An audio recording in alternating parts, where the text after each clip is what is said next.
Night King. Kebangkitan Sang Kucing Hitam. Chapter 10. Di tempat terpisah, ruangan yang cukup luas, dipenuhi oleh rak-rak buku serta barang-barang mewah lainnya. Brak. Sebuah meja pun dijadikan sebagai pelampiasan kemarahan oleh seorang pria dewasa, memakai jas hitam dan kemeja yang biru. Kalian tidak berguna, membunuh satu orang saja tidak bisa. Dor. Dor. Dia mengangkat senjatanya, menarik pelatuknya dan satu persatu menembak orang-orang yang ada di hadapannya. Peluru itu menembus kepala sampai isi kepalanya pun keluar dan mereka tewas saat itu juga. Di antara 4 orang, hanya tersisa 1 orang yang masih bernapas. Namun, kehidupannya juga tidak akan bisa bertahan lama. Katakan padaku, siapa yang sudah membantu kucing kampung itu dari kalian semua? Bagaimana bisa dia tetap hidup? Sementara jumlah kalian sangat banyak. Tanya pria pemilik senjata api tersebut.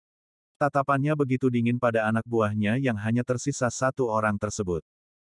Pria yang usianya kira-kira di bawah 30 tahun itu menelan ludahnya. Kakinya bergetar ketika melihat satu persatu rekannya terbunuh dengan cara yang sangat tidak manusiawi itu. Cepat katakan. Bentak pria dewasa pemilik senjata api tersebut. Iya, Tuan. Pria 30 tahun itu menjadi gagap, sulit baginya untuk mengatakan banyak kalimat di bawah tekanan, apalagi melihat rekan-rekannya yang tewas karena tidak bisa memberikan jawaban yang dapat memuaskan hatinya. Pria 30 tahun tersebut menelan ludahnya untuk yang kesekian kalinya, dia mengelah napas dari waktu ke waktu. Mencoba menenangkan diri serta pikiran agar kalimat yang diucapkan dapat disampaikan dengan baik olehnya. Cepat. Atau, dor. Pria pemilik senjata itu melepaskan tembakan ke udara yang mengenai langit-langit. Pria 30-an tahun itu semakin takut dibuatnya. Bibirnya kelut, kata-katanya tertahan di ujung tenggorokan sehingga dia sulit untuk mengucapkannya. Iva. Tuan. Dia mencoba mengelah napas kembali, menenangkan hatinya dan berpikir jika ini bukan akhir dari kehidupannya.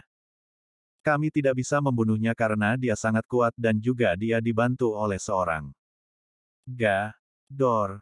Belum sempat dia mengakhiri kata-katanya, peluru sudah lebih dulu bersarang di kepalanya. Sama halnya dengan rekan-rekannya yang lain, dia juga tewas dengan isi kepala yang keluar semua. Dasar lambat, tidak berguna.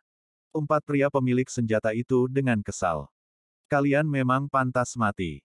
Membunuh 1 orang saja tidak bisa. Cih. Dia membuang Ludanfa ke sembarang tempat.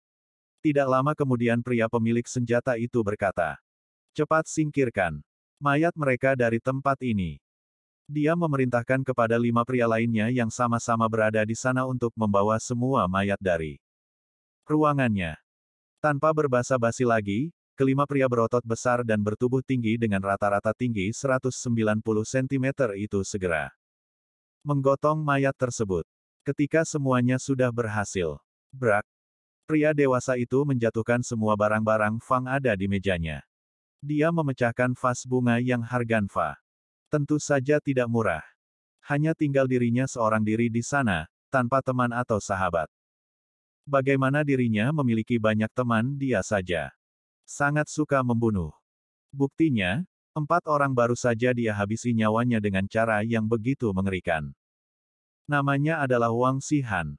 Pemilik perusahaan FL Entertainment sekaligus pewaris tunggal FL Group. Dirinya tidak memiliki saudara dan hanya tinggal seorang diri saja karena kedua orang tuanya sudah tewas, itu pun dia yang sudah membunuh mereka dengan cara yang tidak manusiawi. Kehidupan sehari-hari Wang Xihan hanya dipenuhi dengan aksi membunuh.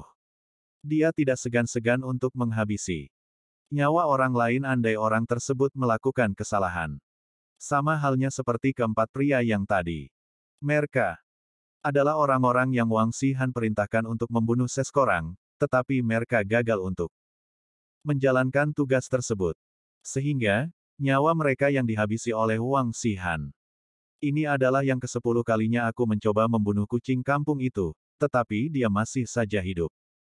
Sungguh keberuntungan yang bagus, dia menyeringai, bibirnya tersungging saat menyebut nama, kucing hitam, benar yang Dikatakan orang, kalau seekor kucing memiliki 7 nyawa yang membuatnya sulit untuk dibunuh.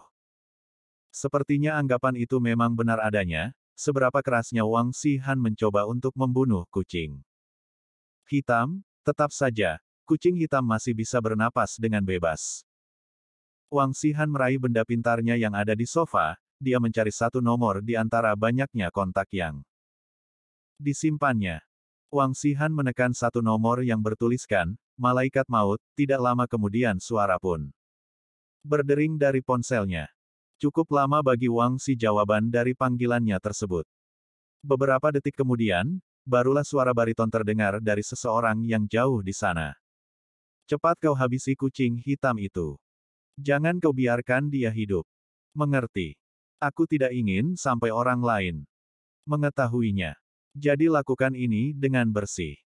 Paham? Jangan sampai gagal.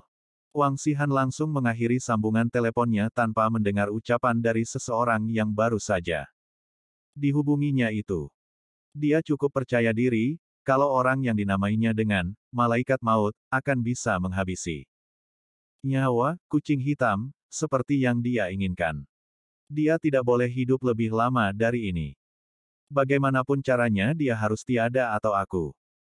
Wang Shihan menggenggam sebuah gelas yang masih berisikan air, lalu meneguk airnya sampai habis, selanjutnya dia melemparkan gelas tersebut ke lantai hingga menciptakan suara yang begitu menyayat hati. Asteris asteris asteris asteris.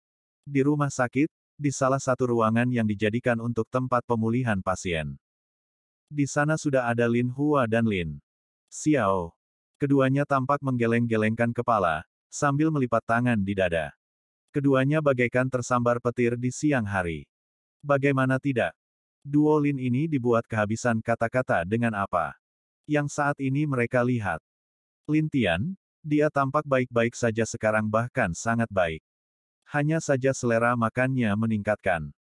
Kembali ke waktu 30 menit yang lalu, saat Lin Tian dibawa masuk ke ruang untuk menjalani pemeriksaan, ketika salah satu dokter memasuki ruangan, saat itu juga Lin Tian tersadar. Dia langsung berada dalam posisi duduk. Aku lapar. Bawakan aku makanan. Cepat. Perintahnya dengan nada yang tinggi. Sontak saja membuat dokter dan perawat yang ada di sana terkejut. Bukan hanya mereka, tetapi Lin Hua dan Lin Xiao pun sama terkejut dibuatnya.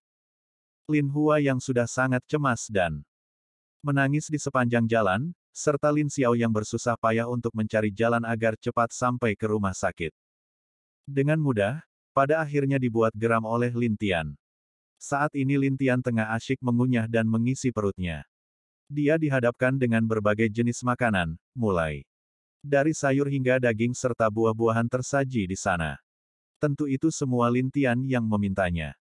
Dokter dan perawat sempat menolak permintaan tersebut, tetapi dengan nama besar yang Lin Tian, Lin Hua serta Lin Xiao miliki, maka siapapun orangnya maka mereka akan patuh pada setiap perintah Lin bersaudara itu.